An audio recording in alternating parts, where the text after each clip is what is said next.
Welcome. We're going to talk today about founder-led sales and how to run your first call with a customer and prospect without blowing it. So I'm Heather Hansma. I'm the CEO of Nayak. And Nayak, what we do is we give live in-meeting guidance to make meetings better while you're at the meeting. And why do we do that? Because real life isn't like what you were trained to do. So in the meeting, things can be very different. I'm joined today by David Morse. He and I are good friends, but he also is a very successful CRO and sales advisor, and he's the author of this super excellent book, Heart of the Sale, which is really great on discovery. And he's a very talented rapper who writes great raps about sales, and you should follow him on LinkedIn to learn more. Thank you, David, for joining me today. I really appreciate it. Yep, Heather, awesome to be here.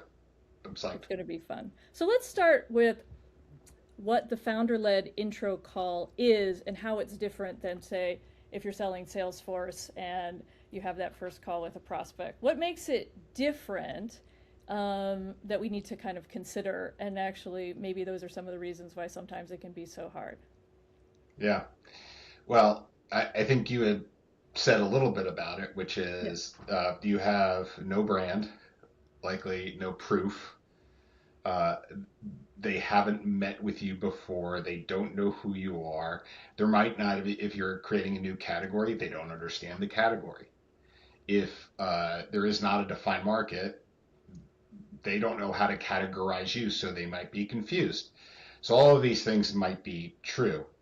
At the same time, what is the same a Salesforce salesperson walking in the door and you walking in the door is that initially it's still a search for building rapport and investigating whether this customer has a problem that you could solve or not. So in that respect, it's the same no matter where you go. Yeah. I think probably the other thing that we would add is founders are special because people actually like sometimes to meet with founders versus the salesperson because you're the person who built the product. You might know more about the space. So you actually, as a founder, might have better luck actually getting prospects to join you on the call. So your founder might be your superpower. So they don't know who you are, but they're very curious maybe about who you are and what you're doing. So, um, I would think so. But there's also a caveat with that is if you were to do a distribution of buyers, not every buyer is into that yeah, innovation, right? There's the diffusion of innovation. So maybe it's those earlier people who are more into the founder story, more risk seeking, more into new innovations that have alpha in them for their company. Whereas somebody who's more of a pragmatist may not really care. All they care about really is the problem. So, yes, true, but maybe not true in all cases. yeah, and I think that's something we're going to talk about a little bit about qualification, which is let's get the right, chocolate and peanut butter together of people who have the kind of problems you kind of solve and that you're really the right solution. But let's start with, because like today we're meeting because you wrote and you're very prolific and have excellent content on LinkedIn, in addition to your raps, which people should follow.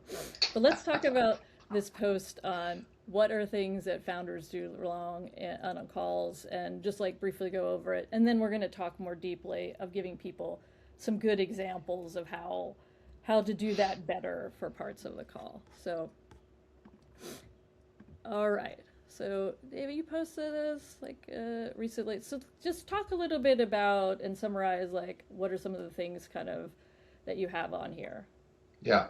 So maybe if you were to put them into three buckets, there's the talk mistakes, the ask mistakes, and then the argue mistake, right? So in the talk bucket, there's you just talk too much. There's no space for the buyer for you to learn anything about their problems, right? And most people who are in an uneven conversation tune out. So you talk too much, they tune out. Second is you talk about you, how great I am. Oh, I went to Harvard. Oh, I was sitting up in my apartment at night thinking about this problem and I had to solve. Like nobody cares, right? Talk about the buyer and their problems, and other buyers like them, right? So don't talk about you, talk about them. Third is they talk about the product too soon. Before they even understand if there's a problem, they talk about the solution. It's like, you somebody telling you a car has really good gas mileage, and you're saying to yourself, I don't even know if I need a car. Why would I care about the gas mileage? Right? So it's kind of a reverse order. So you need to find out what they care about. So that's the talk problem. The ask bucket is so they don't ask any open-ended questions, especially around the problem, like to really understand. Because if you don't understand them and a problem they may have, you can't attach to anything, right? There's nothing to relate your product to. Second is that you might ask a surface level question to say, oh, what's the challenge with that, Heather? And you might say, well, it's this, this, and this. And then I might say, great, let me show you a demo, right? There's no digging. There's no understanding of the root cause of that problem. There's no understanding of the size of that problem. There's no understanding of the impact on others of that problem in the organization. So that's talking about, or don't listen, or don't dig.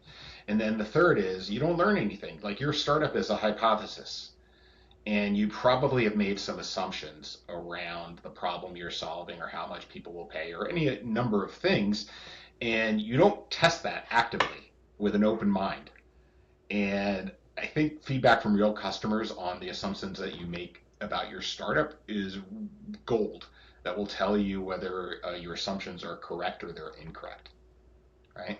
And then lastly is don't argue. Just don't do it. It doesn't work in marriage. It doesn't work in life. It does not work in buyer-seller relationships. Yeah, for sure. All right, let's talk a little bit about, let's give people really some tactical advice about Mm. how to, because I think people might be like, okay, I recognize I'm doing those. And also, we do, we're a startup, we do founder-led sales. We do some of these things wrong ourselves. So let's talk about the first part of the call. When you start the call and you're doing the intro. And we already talked about the challenges. They don't know who you are. They don't know the space you're in. They don't know the technology set. They don't know, so it feels like there's a lot of content, right? The talk, right? It feels like there should be a lot of talk. But let's like help unpack about how you could do a good intro that could lead to kind of a conversation instead of a talk monologue. So let's kind of check, because you work with a lot of founders and getting them crisp on that kind of intro about who they are and what they do. Let's talk about that a little bit. Yes. The general rule is don't tell a story with you as the hero of that story yet. The customer is the hero of the story, so tell a story about with the customer in it, not with you in it. You'll tell the story about you later. So what I mean by this is most companies would come in and say, we are the X for X, and we're different because of Y, right? That is you at the center of that story, and everybody comes in with that, and everybody still sounds the same. So it doesn't matter. They tune out. Second thing that founders will do is they'll say, oh, my origin story, how I started and what I saw, right? And how great I am and how I had to start this company. Again, that might be important later, but it's not the first thing you say. So instead, what do you do? So one thing you can do is you could tell a story about a customer like them to say, Heather, we worked with many companies like Nayak, and we've worked with COOs like you. And what we've observed is that their marketing campaigns are often late because they have many systems, many people, the data is scattered, and up to 40% of those campaigns are late, which leaves a ton of revenue on the table.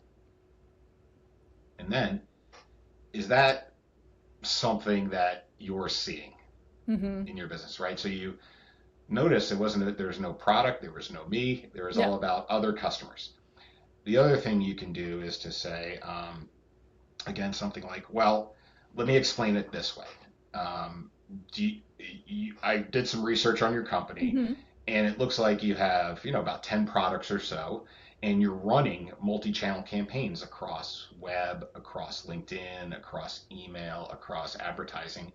And when customers are in that situation, often it's very, very difficult to get the campaigns out on time in a personalized way where they really resonate with customers and generate revenue because of the complexity.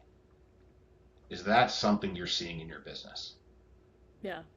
Right. So now that was even better than the Yes. customer story because you were really in the story. Yes. Yeah, I love that. So like what I've like just to summarize what I think I'm hearing is since you're trying to do problem identification, the story should be something that can resonate with the buyer about what problems you're looking to solve, and the introduction should sort of, and then it should also not be a monologue, and it should invite the buyer to engage with you, to show that you're Yes. curious and interested about their own lived experience. Because also, let's say they say, no, that's not my problem. And then, well, tell me more about your problem, right? Then you're inviting inquiry, right, to refine your what happens next. So I love it. I think the other thing I would add is people need to just have short introductions about like, what is your company like? You need short answers for some of those things because then you could follow up later about something deeper, right? Just what exactly is Nayak? What exactly is this thing? What is this? Just quicker than a whole jazz odyssey of, how you got there and every coding decision you made. Okay, let's talk about um, the thing where really we see founders go really awry is that they're so excited that someone says, I'd love to see a demo. Okay, so we get really excited because we did so much work on it, David. Like it was so hard, took so much time to do all these things, and so we think it's really our time to shine, and then we just, what I mean, talk a lot and go through everything, and maybe we don't ask questions. So tell me like how we could do better in the like what is even the buyer asking us when they say show us a demo, right? Like they are saying show me how you solve my problem, and we sometimes miss it. So like let's talk about that. How can we do a good demo? Yeah. You brought up a good point, which is like, why did they ask? Right. So Yeah. having understand like why they ask for a demo. Sometimes people don't know what to ask for, and that's the only thing that comes to mind, and they ask for it. Right. So Mm-hmm. that's one reason. Another reason is maybe they have done a lot of homework and they're actually in a buying cycle and they're just like, look, I've done my homework. I need to see a demo. Right. That's what I would call an inbound buyer. Right. Sometimes for outbound buyers, customers can get impatient Yeah. and they'll just like they see the salesperson rambling and they're like, just show me a demo, Yeah. right? Because I just want to get on with it and get on with my day, right? So let's just take the case where let's put aside inbound because inbound you have to handle very specially. Let's just say mostly you're doing outbound because nobody knows who you are. So when they ask for a demo, the first thing to do is I would say don't do the demo right away. Uh, Mm-hmm. this number one rule is discovery before demo, always. If you can do it. Back to this Without, book. Back to this yes, book. it's the It's heart of all the in there. sale.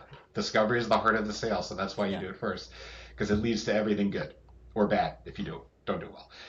And what I would do is when I've done some discovery and I have an understanding of the problem that the customer might be trying to solve, and let's say there are 10 things your product does, what you probably want to do is focus on no more than three things that Mm-hmm. relate very directly to the problem that your customer admitted in discovery and organize the demo around those and put everything else off to the Mm-hmm. side, right? Don't talk about those things yet.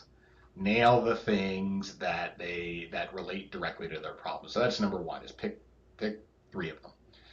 And then I actually have a 9-step process for doing demos. And you're saying that sounds complicated. That is ridiculous. Yeah. It's actually not because what the reason why I had to put something like that in place is because most sales engineers and salespeople and founders they just barf their features, and it's a drive-by demo Yeah. shooting. And Yeah. what you have to do is to stop them to say, well, let me ask you a couple discovery questions as step one. Step two is to say, well, Heather, okay, since you told me that this was your problem, let me focus on that. That's set context. Step three is say what you're going to show. I'm going to show you how this one Mm-hmm. capability directly solves that problem. Step four is show it. You just show the demo and how it does it. Step five is an optional step. I might say, Heather, this reminds me of Schmoogle, a company who is just like you, who used this exact feature to get this benefit, right? That's an optional step. You don't have to do that every step.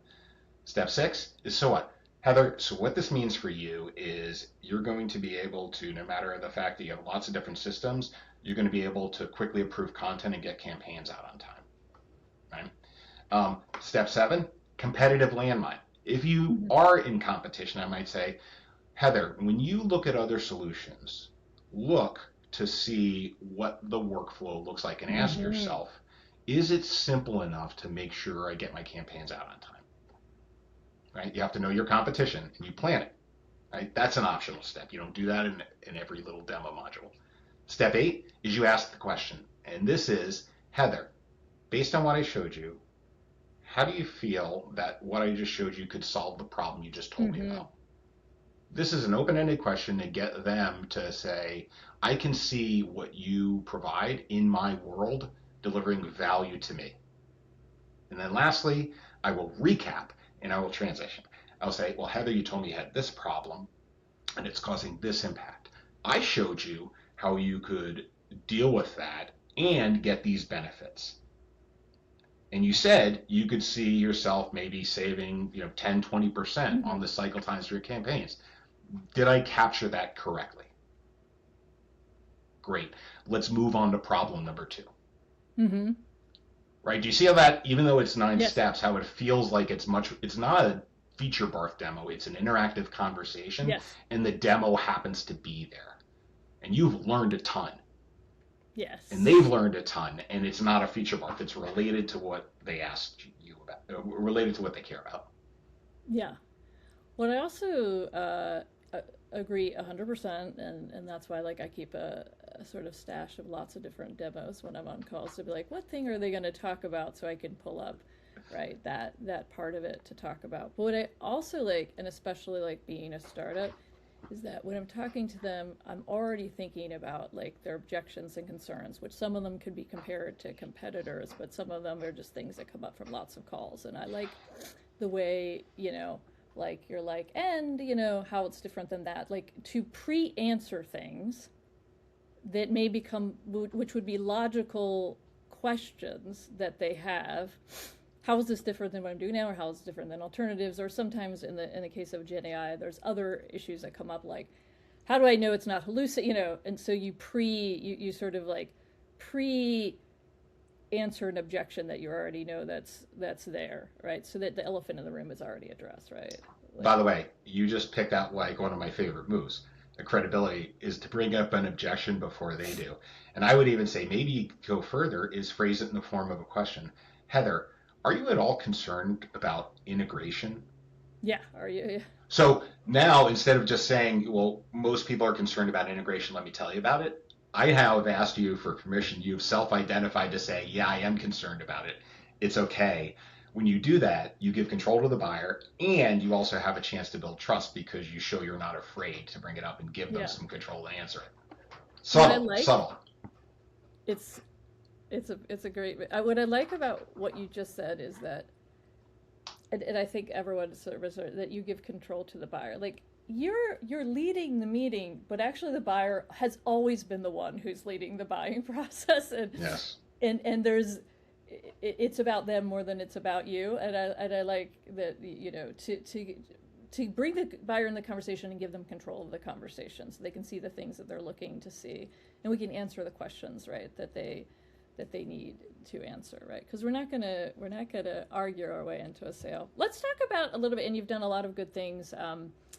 That one of the things I find a little challenging about when we get to the idea of qualification, or you have MedPick and stuff, you get in this idea that there's all this content that you're trying to get out of the call, and talk a little bit about how we do listening, for understanding and building a relationship versus the just just interrogate. So talk about how asking good questions and how we respond. And I think you gave a few examples, but tell me a little bit more about how the founder should be thinking about listening for understanding and versus waiting to speak or just looking to get content out of the call to fill out their MedPick form.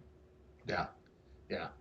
The number one watchword is just patience and having the ability to sit back and resist that trembling urge in your heart to do a demo or explain the solution that you're so proud of, right? So problem discovery is like, if I could teach one thing to salespeople and founders, it's problem discovery and how to linger there to really make sure you understand. So, for example, you might say something like, okay, you told me, getting campaigns out on time is a challenge and maybe it's affecting your revenue. Okay, so tell me a little bit about how does that work today, right? So that's question number one. Get out the current state. How are they doing it? Because they are doing something and you need to understand it. And they're going to compare it to what they're doing today anyway. So you might as well get it out on the table.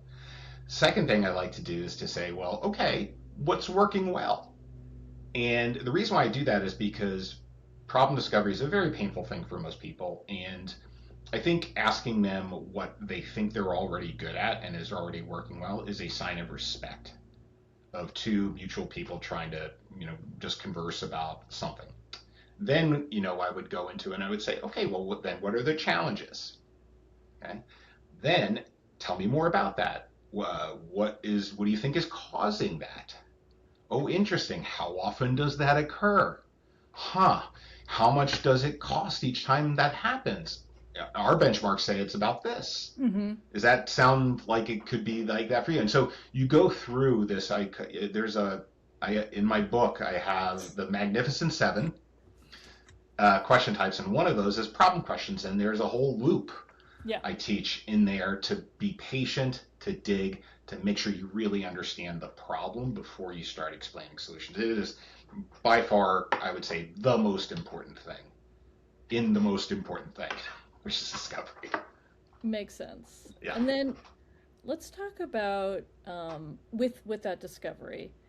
The thing that can be really difficult for founders is you do the discovery and you're actually maybe slowly learning that you're probably not the right solution for them.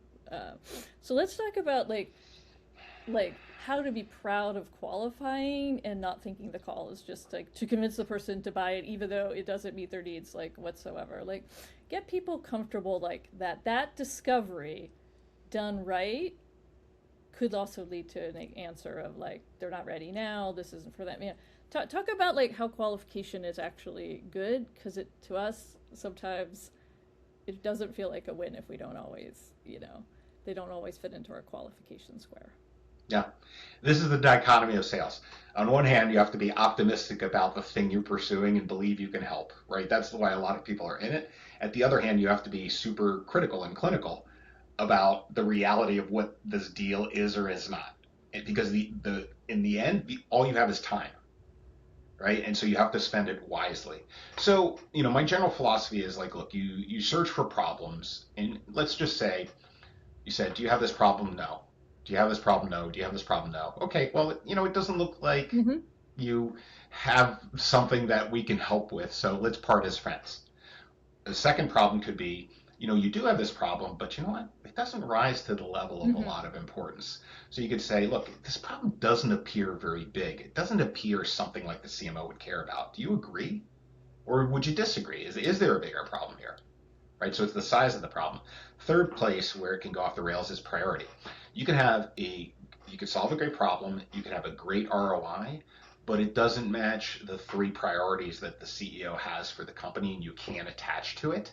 And you have to say, look, I think this looks attractive, but is this going to get funded? Because it seems like you're investing in these three areas, and we don't quite match up with that. Yeah. Right? And be willing to take it away, be willing to detach, be unafraid to say this might not be a fit, I think gains you more trust. And in the end, maybe they open up and maybe you do find a reason to work together. Or they just say, look, I agree with you. This is not a fit. Let's both move on. And that is a gift for everybody. So, I agree. And one of the things that I think about, like when you're talking about not priority or not budget, because that can be another time to open. I was at somewhere else where I found that actually the most successful email open rates are follow-ups from things like this, where they said, I have this problem, but it's not urgent now or whatever. Maybe in a few quarters. If you actually follow up in a few quarters, you might have found your Yahtzee. They might be Ooh, ready. I would love to see that data because that is encouraging. Yes. That is the most successful email campaigns that you could run, where you actually do the thing the seller asked you to do on the call and follow up with them at that time. And you just bring the context back from the prior meeting. Hey, remember we went about this when you had these problems and you said maybe in the start of the year we should meet or whatever. Yeah. So, yeah, I'll definitely share that data back with you. Cool. And I think we have one last one, which is how not to argue when we get objections. And talk about that a little bit, about what's the mindset we need to have when, you know, they've, mostly we're arguing because, well, that now we've reached an obstacle, right? So let's talk Yeah. about that. How do we handle challenges well on a call? Yeah. Um, so maybe you're dealing with a person who has a worldview that says, I don't invest in this. We don't have a problem. Like they're just like, we just don't have a problem here. And, you're not going to say, yes, you do. Most of, like, I'm sure you do. If we just spent enough time together, I'm sure you would have a problem. One of the things I like to do is to say, that could very well be true, right? This could not be a fit. So take the pressure off. I'm not going to argue with you. I say, yeah, okay. Let me tell you a story about a customer who initially said, well, look, they're a very successful company. Their campaigns were going well, but they did see on the horizon that when they expanded the number of products and expanded the number of campaigns, how big the problems could become. And um, when I explored that with them, we uncovered a whole bunch of data that they weren't aware of that led them to believe, like, okay, this is something we should be concerned about going forward. So we should at least explore it more. Now, whether or not they don't do business with us, it was at least exploration worthy. And ultimately, you're in control of whether or not, like, something is valuable to you or a Mm-hmm. problem is worth solving. That's all you. What I would say is I have a lot of expertise in this area and maybe can help you illuminate some areas you might not have considered. So that is kind of one thing, which is to just agree with them and say, let me tell Mm-hmm. you a story. Um, and what's another one?